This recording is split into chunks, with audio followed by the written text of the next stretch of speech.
Tenggara Barat atau NTB dikenal dengan beragam tempat wisata alam yang eksotis. Provinsi ini menyimpan banyak wisata alam bak surga dunia yang wajib dikunjungi. Salah satunya adalah Gili Trawangan. Gili Trawangan adalah yang terbesar dari ketiga pulau kecil yang terdapat di sebelah barat Laut Lombok. Sayangnya, di balik keindahannya, Gili juga menyimpan permasalahan aset yang berpotensi merugikan pendapatan daerah.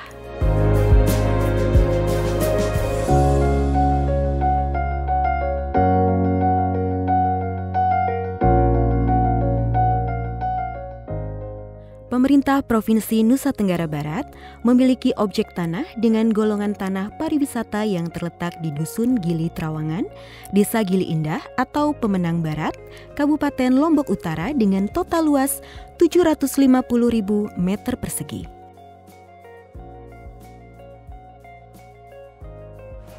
Gili Trawangan is an amazing place for me. I came here with my wife 7 years ago. After that, we fall in love with Gili Trawangan. I choose Gili Trawangan because Gili Trawangan is a Muslim island, and we are Muslim, and it's very safe for us because Indonesian people very kind, very honest, and very helpful.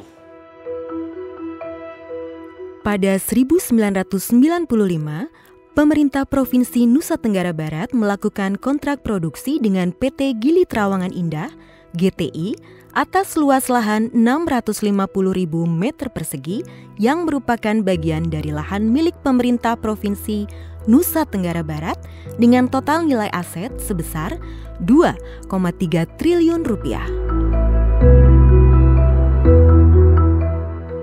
Sementara ini kalau kita lihat ini berdasarkan hasil evaluasi khususnya oleh pihak Pemda dengan DJPKN, nah itu baru tahun 2018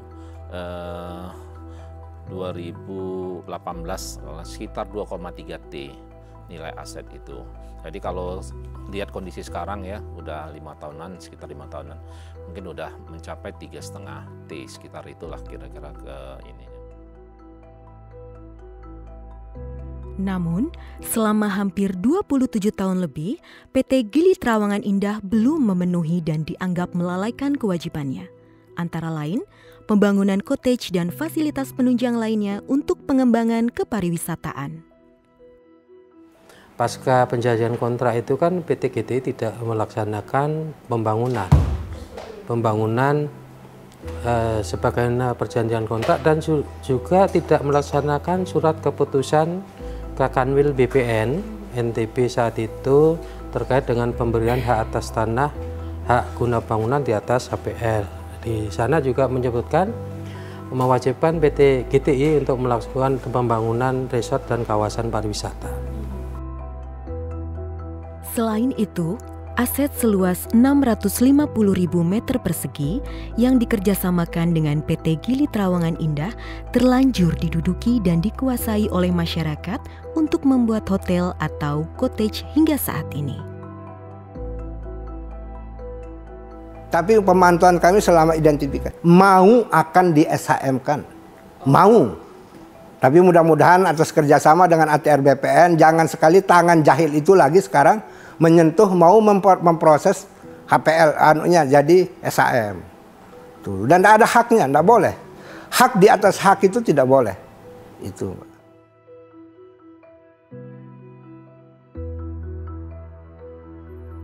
Pemanfaatan penggunaan lahan oleh masyarakat maupun oknum membuat pemerintah daerah merugi lantaran kontribusi yang didapat nilainya hanya mencapai sekitar 23 juta rupiah per tahun.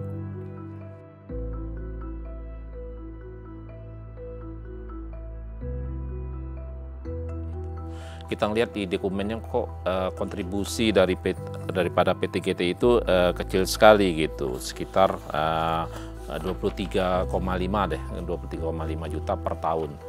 Sudah itu di dalam penyataan, di dalam kontrak itu seharusnya PT GTI itu membangun kawasan resort Gili Trawangan itu dengan total wilayah seluas 75 hektar. Namun dalam prakteknya tidak ada kegiatan apapun.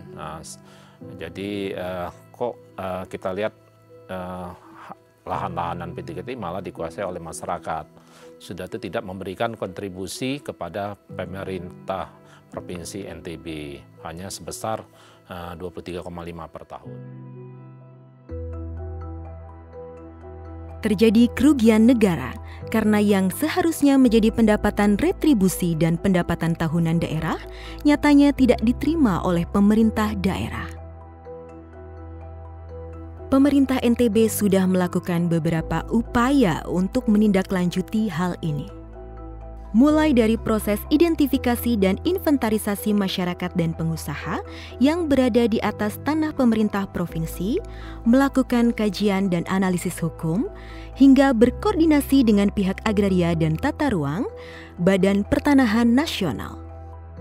Ketika Pak Gubernur meminta setelah SK diberikan oleh Pak Bahlil, Menteri Investasi, Pak Gubernur meminta, bisa enggak kita kerjasama sama masyarakat pada 11 Januari.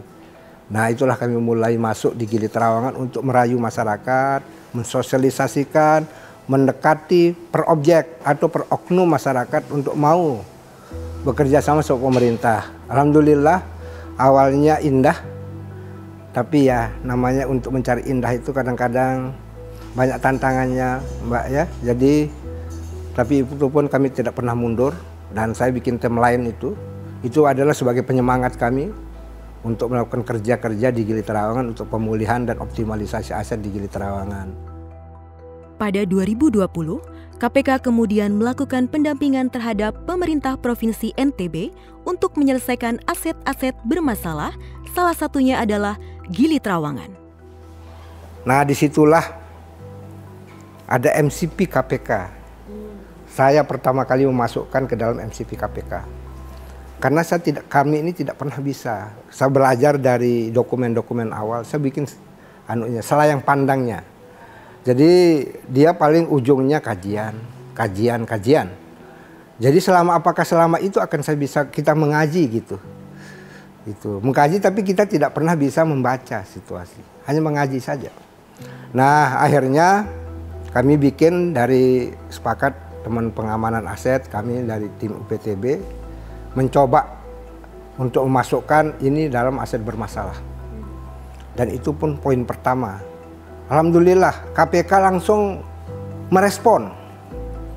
Nah, merespon karena memang Gili Trawangan ini sedang dibicarakan semua. Karena banyak hal yang ada di isinya. Sejak saat itu, KPK melalui tim koordinasi dan supervisi mendorong pemerintah Provinsi NTB untuk melakukan percepatan pemulihan dan optimalisasi pemanfaatan aset di Gili Trawangan.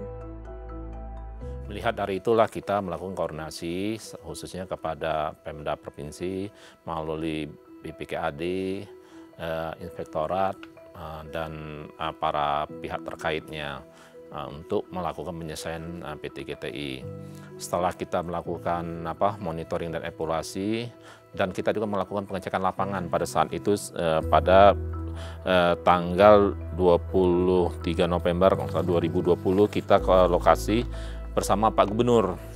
Pak Gubernur hadir pada saat itu, teman-teman dari Kejaksaan Tinggi khususnya dari Asdatun hadir, jadi termasuk sama Pemda. Nah, di sanalah kita melihat ternyata benar-benar PT GTI itu untuk khusus yang 75 hektar itu sudah ada bangunan, ternyata banyak resort, hotel, sudah dikuasai oleh masyarakat nelayan dan sebagainya. Kepastian hukum sangat penting sebagai landasan bagi pemerintah Provinsi NTB untuk mengembangkan kawasan pariwisata di Gili Trawangan dengan meningkatkan nilai keekonomian aset tersebut demi memberikan kontribusi bagi penerimaan daerah. Dengan begitu kan dengan otomatis akan meningkatkan PAD daerah. Kedua, juga memberikan kenyamanan pada pelaku usaha di atas di atas HPL Pemprov ini, karena dia udah dapat perjanjian kontrak sama Pemprov, kemudian bisa diterbitkan juga hak guna bangunan atau hak pakai di atas HPL. Dengan demikian akan membangun semacam mindset mereka pelaku usaha di lapangan, dan juga mungkin bangunan-bangunan infrastruktur yang ada akan lebih bagus lagi nantinya. Proses pendampingan yang dilakukan KPK untuk mendorong optimalisasi pendapatan daerah dilakukan dengan kerjasama pemanfaatan lahan antara pemerintah daerah kepada masyarakat, pengusaha, dan investor. Ya, karena kita dari awal sudah mengetahui bahwa sebelum ada GTI sudah ada masyarakat yang ada di sini. Tentu relasi yang baik dan masyarakat itu jadi kebutuhan dan kemestian yang harus dihadirkan oleh pemerintah. Yang dikelola ini kan sebagian kecil dari keseluruhan pulau ini.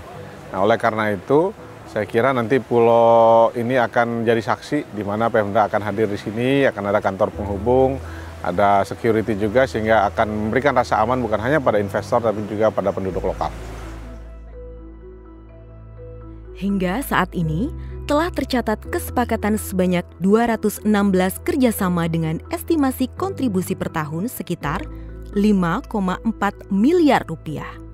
Nilai ini lebih besar dari penerimaan yang diterima Pemprov sebelumnya, yaitu sebesar 17,5 juta rupiah per tahun. Kita sudah menyaksikan juga gitu kan, udah sekitar dari informasinya ada sekitar 700-an yang rencananya nanti akan bekerja sama dengan pemerintah provinsi. Terus dari 700 itu sudah ada sekitar 200-an ya kalau tidak salah itu yang sudah akan bekerja sama dan perjanjian dan sudah ada yang membayar kontribusi. Informasi terakhir yang sudah membayar kontribusi itu di sekitar 5 miliaran lah.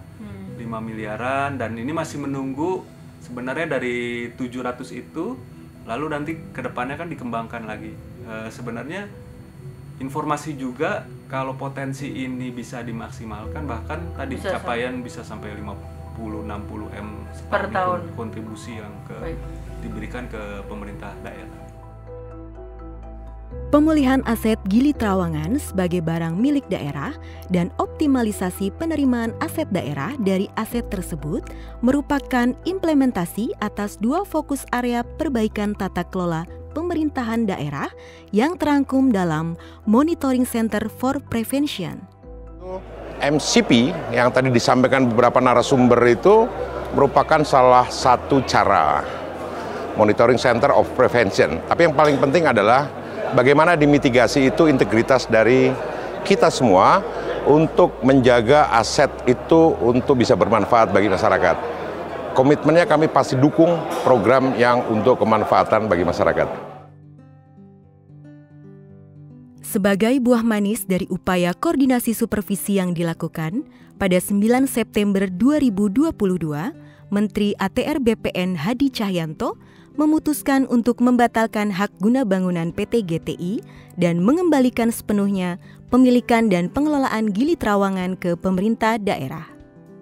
Juga optimalisasinya, misalnya bagaimana ke depannya nanti pengelolaan Gili Trawangan ini dikelola secara profesional.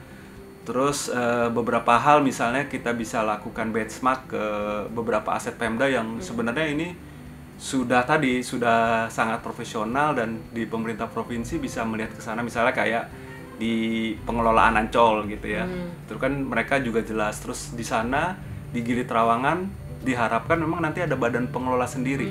Jadi keterwakilannya pemerintah provinsi, keterwakilannya pemilik aset itu hadir di sana dan masyarakat ketika mereka akan melakukan investasi tahu di mana orangnya dan tahu siapa yang mereka hubungi.